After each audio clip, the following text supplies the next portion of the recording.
Оризопроизводителите од Кочанскиот регион за во вторник најавуваат дека ќе излезат на протести и ќе го блокираат патот Штип-Кочани во знак на незадоволство поради високите цени на репроматеријалите и ниската откупна цена на оризот и арпата.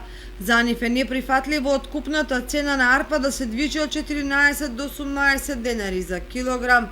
Доколку работите не се променати од Министерството за земјоделство, не ги повикаат земјоделците на разговор за да ги договорат откупните цени, од иницијативниот одбор најавуваат блокада на патот Штип-Кочани во двата правца.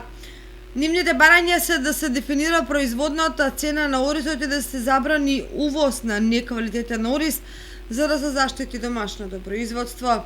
Сега од 25 во колку? Значи не ни искочат сусрет и не го слушат глас од преку вашите медиуми.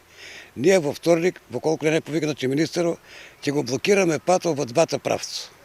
И нема да се тргнеме се док нашите барања не бидат исполнени до крај. Други барања немаме. Субвенции тоа не ни интересира. Шолку субвенции ќе ми даде кога цената паѓа на 15 динари. Со 15 динара ние не можеме само да се поклопиме. За изборите знаат да доаѓаат, едно друго, еве сега за неколку дена ќе почнат. Сега ги никој нема, затоа апел.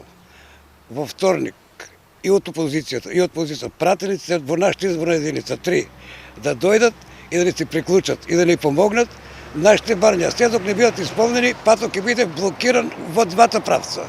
Земјоделците велат дека минатогодишната реколта се уште не им е продадена, а за 10 дена треба да започне и овогодишната жетва.